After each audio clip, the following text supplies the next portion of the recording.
날씨가 매우 덥습니다. 우리나라만 더운 것은 아닌 것 같습니다. 옆에 있는 나라들은 물론이고 미국이나 남미나 유럽, 지금 여름을 맞고 있는 나라들 가운데에서 예년과 다르게 무더위와 또 폭우 때문에 고통당하는 사람들이 굉장히 많은 것 같습니다. 안타까운 것은 올해만 그런 것인가? 앞으로 조금 더 나아질 기미가 보이는가? 그렇지 않다는 것이죠. 다시 옛날로 돌아가서 조금 좋은 날씨를 경험하는 것은 거의 불가능하다고 합니다. 그런 노래가 있잖아요. 아, 옛날이야. 옛날을 그리워하는 것들이 하나가 더 추가되게 되는 그런 모습일 것입니다. 과학은 발달하고 사람들의 삶은 더욱더 좋아졌습니다. 물론 여전히 불교의 차이가 많이 있지만 단순하게 비교해도 100년 전보다 50년 전보다 지금 이렇게 첨단 사회에서 더 많은 것을 누리면서 살아가고 있는 것이 사실입니다. 중요한 것이 우리가 더 맛있는 것들을 더 다양하게 먹고 있지만 그에 반해서 더 많은 동물들과 더 많은 식물들 또한 바다의 생물들이 고통을 당하고 있고 사라지고 있다는 것도 사실입니다. 더 빠른 컴퓨터와 핸드폰, 더 좋은 자동차와 더 편리한 가전제품들이 우리의 삶을 더욱더 편하게 이렇게 하고 있지만 매년 미세먼지라든가 공기의 청정도는 더욱더 나빠지고 있습니다. 바다의 오염, 환경에 대한 오염들, 지하 자원에 대한 고갈을 통해서 겨울은 점점 추워지고 견디기 어려워지고 또 여름은 더욱더 힘든 무더위와 그런 우리가 어떻게 컨트롤할 수 없는 그런 자연적인 모습을 우리가 더 맞이할 수밖에 없습니다. 사람의 삶은 편리해지고 있는데 자연은 더욱더 황폐해진다는 것이죠. 그 자연의 고통이 다시 인간에게 고통으로 다가오는 것이 사실적인 그런 모습입니다. 우리는 정말 이 첨단 세계를 살아가면서 우리가 그러한 것들 때문에 정말 행복해지고 있는가?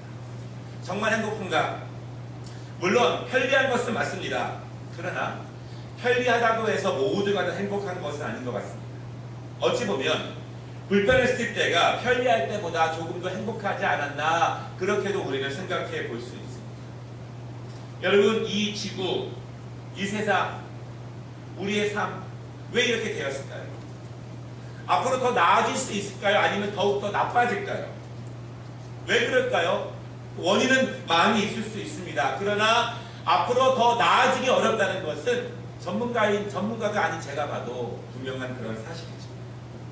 여러분, 그런데 이러한 전 지구적인 문제, 전 세상적인 문제를 우리 그리스도인들은 과연 어떻게 바라보아야 할까요?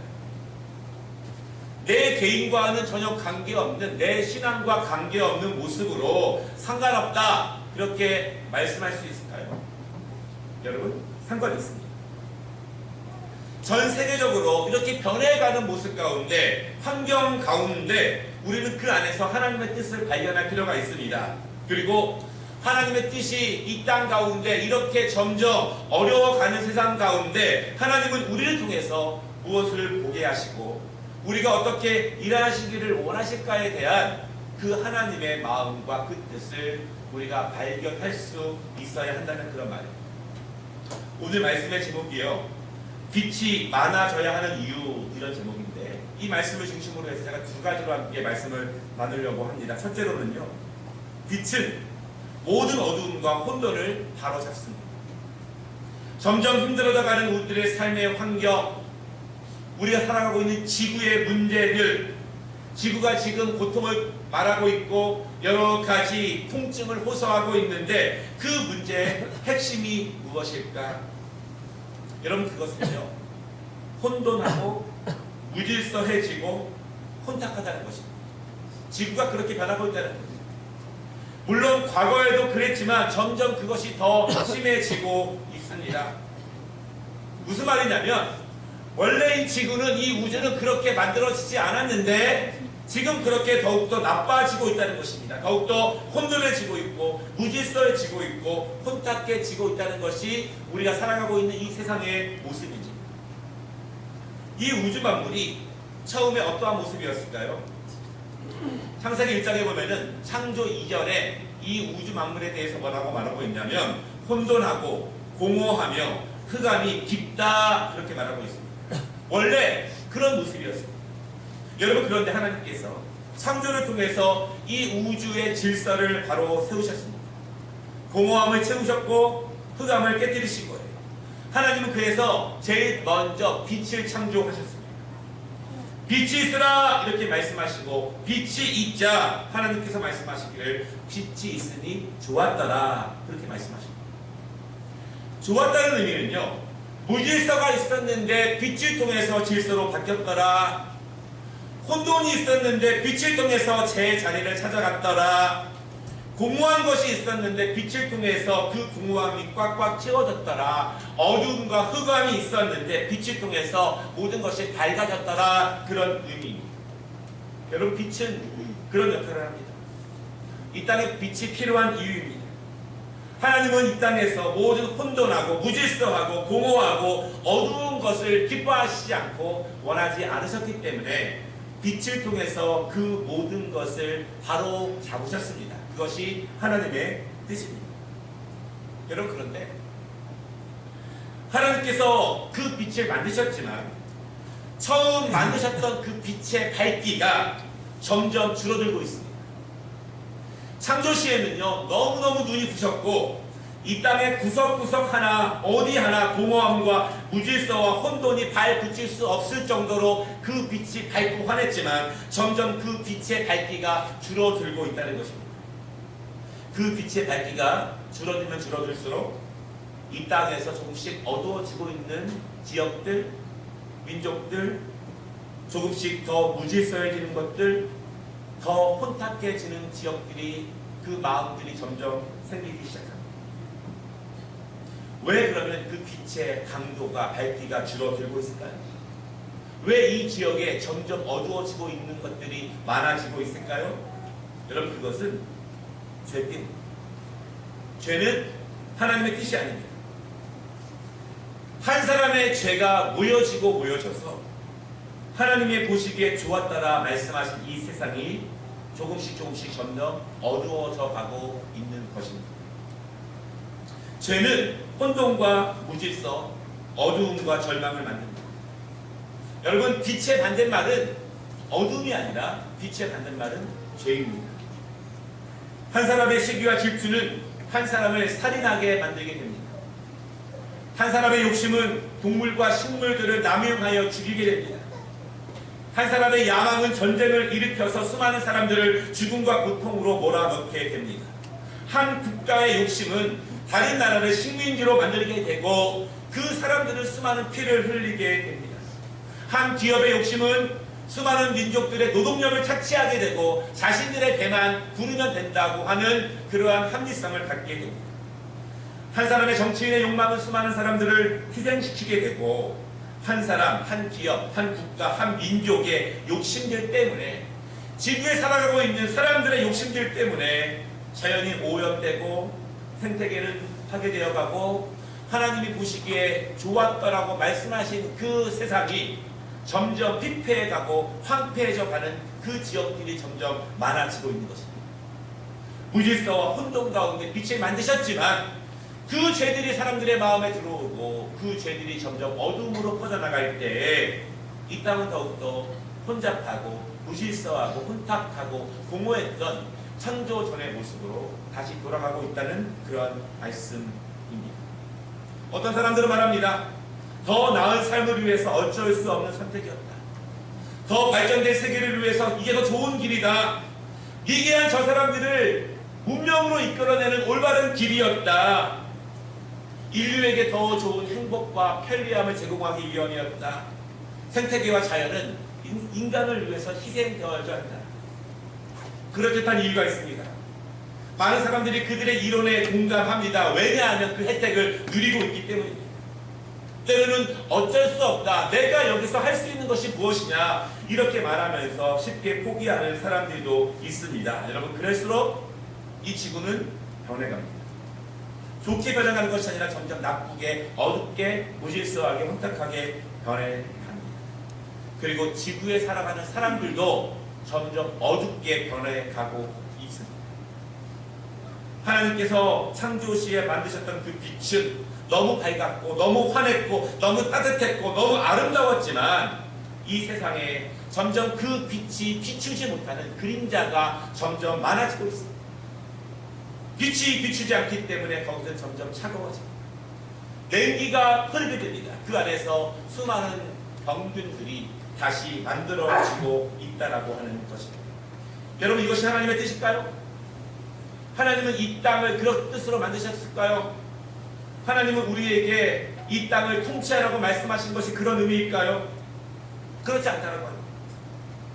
하나님께서는요, 이 우주 만물 가운데 있는 모든 혼돈과 무질서와 공허와 어두움을 물리치시기 위해서 빛을 만들었지만 인간들의 죄가 파생하고 있는 욕심과 야망과 욕망이 합리적인 이유와 변명들, 발전이라고 하는 정당성의 이름으로 하나님의 창조의 모습들을 철저하게 파괴하고 있는 것.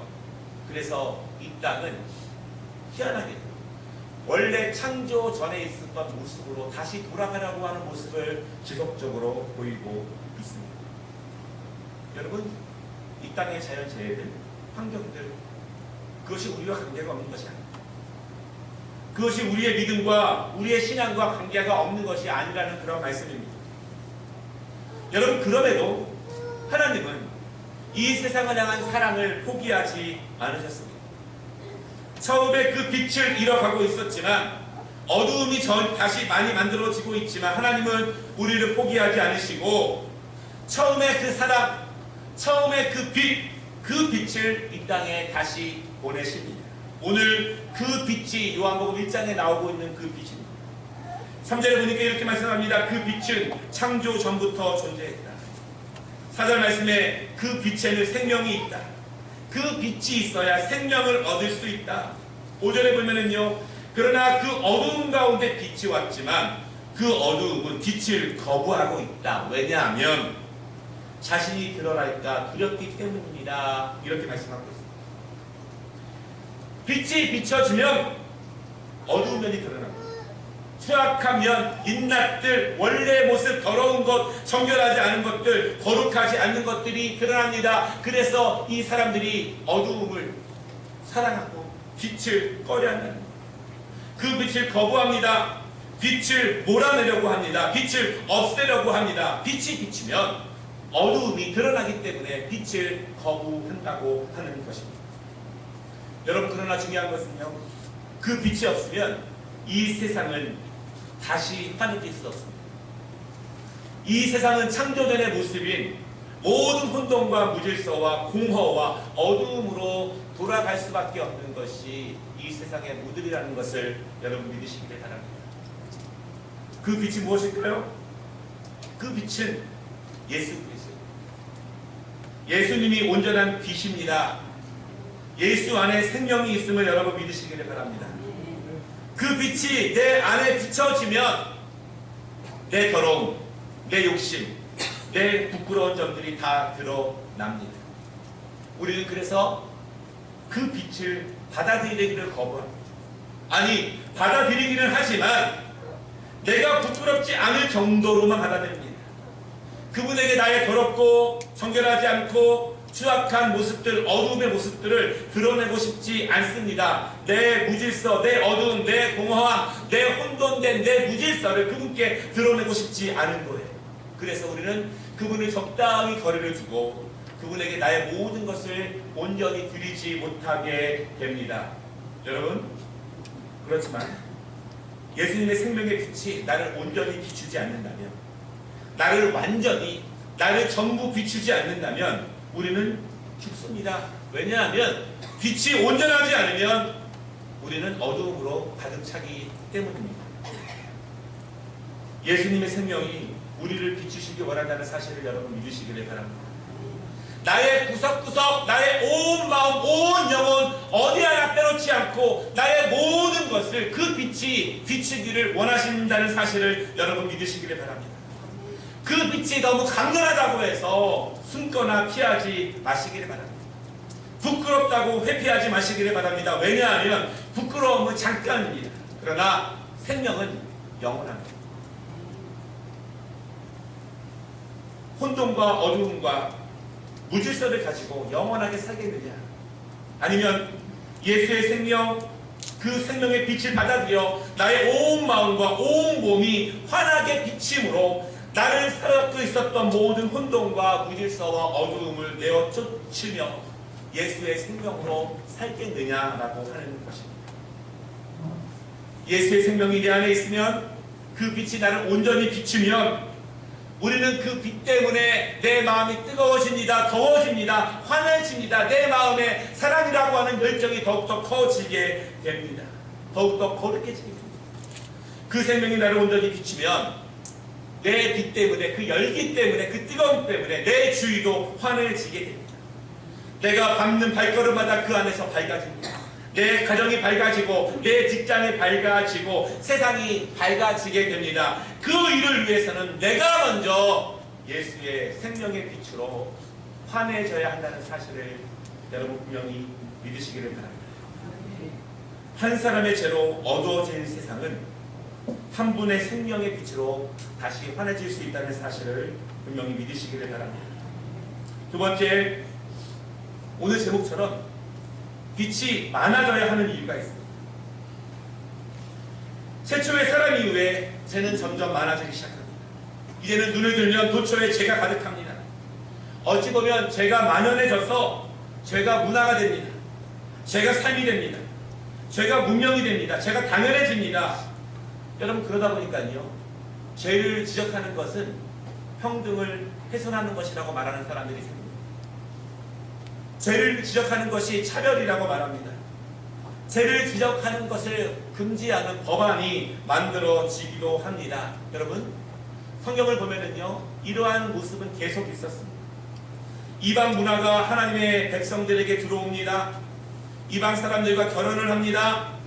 그들의 문화가 그대로 들어옵니다. 점점 자연스럽고 당연해지게 되었습니다. 그러다 보니까 세상은 점점 어두워집니다. 그늘진 곳이 많아지게 되고 어두움에서 헤매이는 사람들이 많아지게 됩니다. 더 안타까운 것은 그들 자신이 어두움에 있는지를 스스로도 몰랐다, 이렇게 말씀하고 있습니다. 여러분, 이렇게 어두워져 가는 세상을 어떻게 해야 됩니까? 나는 할 수 있는 것이 아무것도 없다고 그냥 있겠습니까? 아니면 이 세상이 이렇게 어두워져 가고 있는데 이 안에서 하나님의 뜻을 발견하고 하나님이 나에게 원하시는 것을 우리가 다시 한번 받아들이겠습니다. 예수님께서는요, 최초의 인간 이후에, 아담 이후에 이 땅에 죄가 더욱더 많아지고 있지만, 죄가 더욱더 섬세해지고 다양하게 발전하고 있지만, 이 땅에서 만들어지는 모든 것 안에 죄가 포함되고 있지만, 예수님은 그럼에도 불구하고 이 땅에 있는 어두움을 몰아내시기 위한 일들을 계속하고 계셨습니다. 어두움 가운데 빛을 보내십니다. 어두움 가운데 빛을 보내셔서 그 지역이 밝아지게 하십니다. 어두움 가운데 빛을 보내셔서 그 지역에서 싸움이 그치고 평화가 이루어지게 하십니다. 하나님께서는 이 땅에서 원래 이 세상이 환하게 창조되었다는 사실을 사람들이 잊지 않기 위해서 수많은 빛들을 이 땅에 보내시면서 어두움을 몰아내고 있었습니다.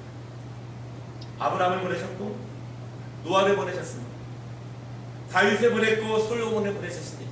엘리야와 엘리사를 보내셨습니다. 선지자들, 믿음의 사람들, 예수님의 제자들, 초대교회 순교자들, 믿음의 동역자들, 성경 이후에 지금까지 전 세계에서 예수의 이름으로 복음을 전하고 있는 사람들, 이름 없이 빛도 없이 조용히 주님을 섬기고 있는 사람들, 하나님의 교회를 섬기고 세우고 이 세상에서 예수의 이름으로 선한 일을 도모하고 하나님께서 주신 사명을 충성으로 감당하는 사람들, 여러분, 그들이 이 세상에서 빛으로 살아가는 사람들입니다. 예수님은 우리에게 세상의 빛이 되라고 하셨습니다. 그것이 하나님의 뜻입니다. 하나님의 마음입니다. 하나님의 명령입니다. 우리에게 빛이 되라고 하시는 이유는 이 세상에 어두움이 도처에 너무 많기 때문입니다. 그냥 볼 수가 없는 거예요.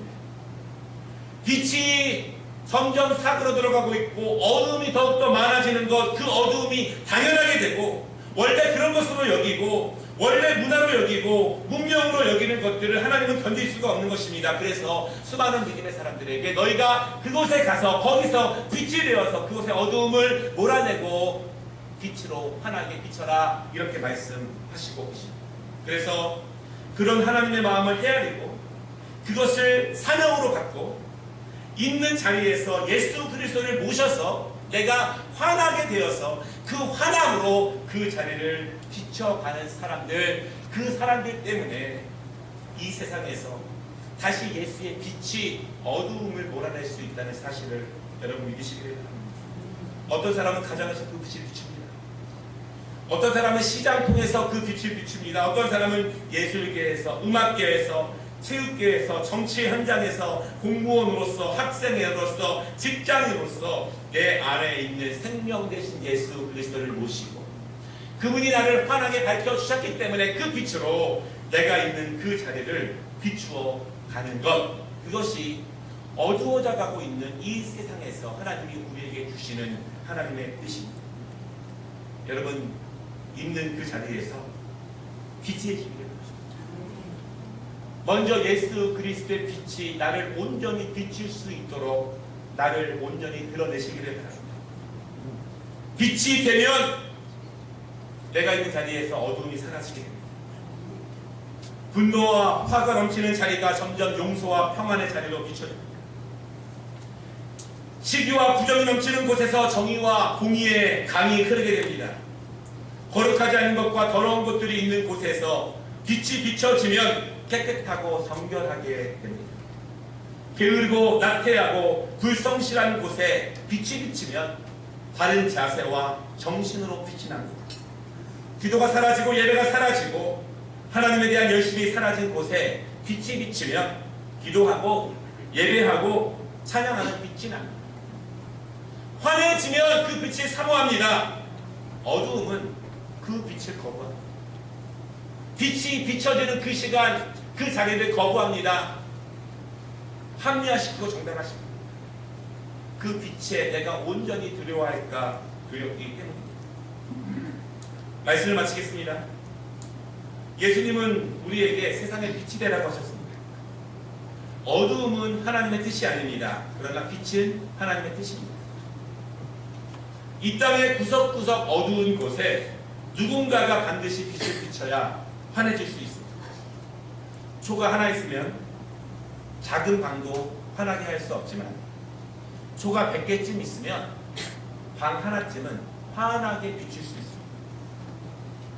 초가 100개로는 환하게 할 수 없지만 초가 한 10만 개, 100만 개, 1000만 개 있으면 도시 하나쯤은 어두움을 다 몰아내고 환하게 할 수 있습니다. 더 많아지면 나라를 비춥니다. 더 많아지면 이 땅의 그리스도인들이 온전히 빛을 비치면 이 세상의 어두움은 물러갑니다.